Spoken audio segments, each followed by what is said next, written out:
Hello guys, grabe yung lakas ng ulan talaga last week na binuhos nung hanging habagat plus Typhoon Karina. At dahil dyan, marami mga sasakyan yung nabaha. So ikaw, baka naghahanap ka ngayon ng sasakyan, lalo na used car, at nag-iisip ka, paano ko kaya malalaman kung yung sasakyang bibilin ko ay nabaha? Lalo na kapag ka napaayos na to ng seller. Ano kaya yung mga points na dapat kong tingnan or points na dapat ko i-consider para ma-check mabuti yung sasakyan na bibilin ko? Well, kung ganyan yung concern mo, nasa tamang video ka. Sa video na to, pag-uusapan natin, ano ba yung mga dapat mong i-check para malaman kung ang sasakyan na bibilin mo ay nabaha? So ready na ba kayo? Tara, let's roll!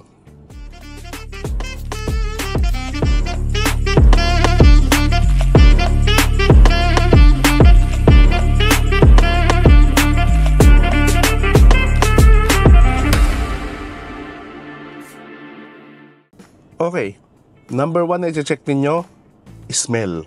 Check ninyo yung amoy ng sasakyan, lalo na sa loob. Pagbukas ninyo ng sasakyan, tandaan nyo, ang tubig baha guys, meron niyang specific na amoy. Pwede yung usually amoy amag o kaya amoy lupa. Minsan, kahit pina-full interior detailing yan ng dating may-ari, may nakakalusot pa rin, lalo na kung pag medyo nakulob ng medyo matagal. Kahit gaano kagaling yung interior detailer niyan, lalabas pa rin kahit konti yung amoy baha o yung amoy kulob ng inyong sasakyan.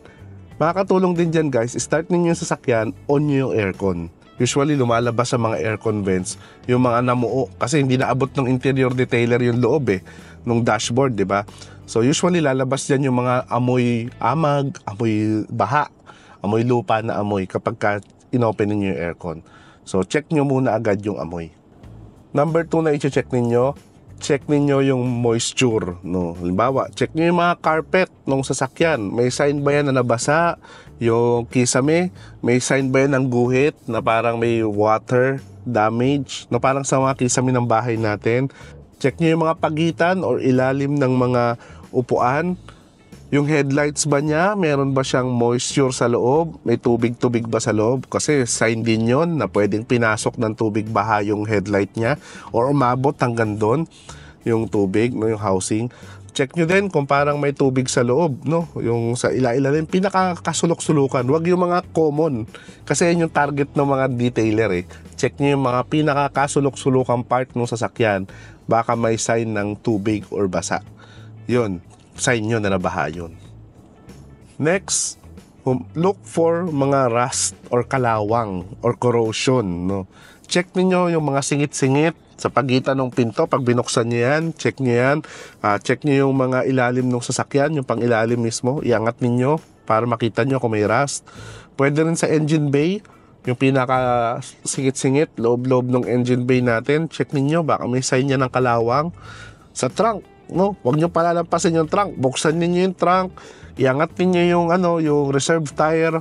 Baka nandun, yung sign ng mga kalawang. Sa mga latches, hinges, yan, makikita niyo yan dyan. Kapag merong sign ng kalawang, lalo na kung medyo brownish pa yung pakiramdam nyo, parang bagong klase ng kalawang lang, baka nabahayan.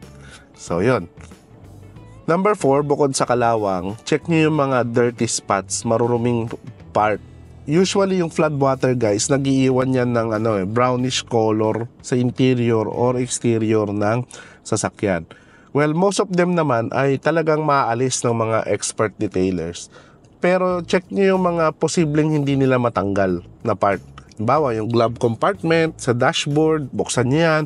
Kagaya na sabi ko kanina, yung trunk, ilalim ng upuan, spare tire, dashboard. Gamit kayo ng flashlight. Minsan nakala nyo, kita nyo na. Pero pag tinutukan nyo ng flashlight yung engine vent ninyo or aircon vent ninyo guys, minsan makikita nyo sa loob, meron palang dirty spots, yung kulay brown. Ibig sabihin, napasok yun ng tubig. So, ilan lang yun sa mga pwede nyo i-check. Number 5 na check ninyo, check nyo yung mga fluids. Madali namang malaman lalo na sa engine oil. Pag hinugot mo yung dipstick, meron ka napansin na parang bula-bulang konti. Spot-spot. Yan, makikita mo na agad. Water, damage yun. Or water contamination. Check mo rin yung coolant. Check mo rin yung mga brake fluids. Mga sign yan. Meron madali yung makikita na may sign ng water yung mga yan. So, kapag kami nakita kayong ganon, alam nyo na. Nakapasok sa cooling system niya or sa engine mismo yung water. Number 6, huwag na huwag nyo kakalimutan, test drive ninyo yung sasakyan. Kasi kapag dinadrive nyo siya, doon yung makikilalang mabuti yung sasakyan eh. Meron bang mga unusual noise? Maingay ba siya, lalo na kung gasoline engine?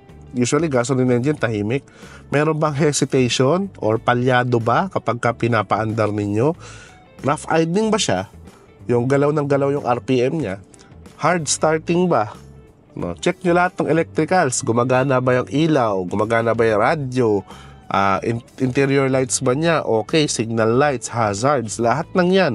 Kasi once na may hindi gumagana dyan, posibleng nabasa yan ng tubig, baha, hindi pa lang napaayos ng owner. So check nyo mabuti. No, dyan kasi makikita ninyo while driving talaga kung ano yung mga posibleng sira. Number 7, isa sa mga pwede nyo gawin, bring your own trusted mechanic. Siyempre, magpatulong tayo sa mga kilala talaga nating mekaniko para ma-further assess kung meron ba talagang water damage yung sasakyan na bibili ninyo. Para makasigurado ka, added peace of mind yan eh. Pero kung yung seller ayaw niya magdala ka ng trusted mechanic, alam mo na, red flag agad yan. Ano? Pero yun, dala kayo palagi ng inyong trusted mechanic. Last tip, no, ito yung pinakamatinding tip, pinakamahalaga.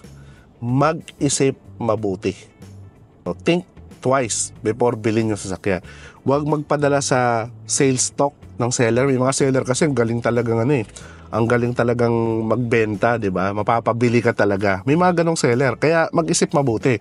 Kapag sobrang baba ng presyo, pwedeng isip-isip ka muna. Ba't kaya sobrang baba ng presyo nito? Tapos wala namang sinasabing makatwirang dahilan yung seller. So, pag-isipan nyo agad yan. Pag-isipan mo rin yung location. Saan ba galing yung sasakyan? Galing ba siya sa mga bahaing lugar? Alam naman natin yung mga bahaing lugar. Kung galing din yung sasakyan, mag-isip-isip ka na. Tapos lalo na ngayon, kakatapos lang ng habagat or ng matinding pagbabaha. Pwede rin. Kung medyo luma na yung sasakyan, diba, 90s car yung bibili ninyo, masyado bang sobrang linis ng sasakyan? No. Sobrang ganda ba niya? Sobrang pristine ba ng condition niya? Tapos medyo mababa yung presyo? Usually kapag ka 90s car na preserve, maganda yung condition, mahal din yung presyo. Pero pag masyadong maganda yung 90s car o yung lumang sasakyan, tapos mababa yung presyo, mag-isip-isip ka na. Sabihin, nilinis nilang mabuti yan. Baka galing yan sa baha. Ayaw ba nila ipacheck sa trusted mechanic mo? O red flag din yan. Yan lang yan sa mga pwede nyo pag-isipan, guys. No?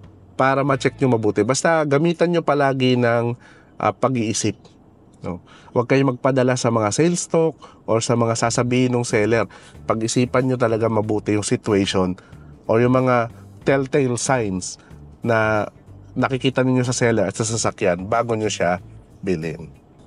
So yun lang guys, yung mga tip na pwede ko i-share sa inyo para malaman ninyo kung nalubog ba sa baha yung bibili ninyong sasakyan. Sana nakatulong kasi syempre kahit pa sabihin natin naayos naman yung sasakyan na nalubog sa baha, kahit nabili nyo na to, gusto natin yung bibili nating sasakyan hanggat maaari wala nang sakit sa ulo, di ba? Yung di na tayo mamumroblema. Kaya kung nakatulong sa inyo yung video na to, yung mga tips na sinabi ko guys, click nyo naman yung like button. At kung di ka pa nakasubscribe, click mo na rin yung subscribe button at notification bell para updated ka palagi sa mga latest happenings sa ating channel. So till your next videos guys, always remember, drive safe and enjoy!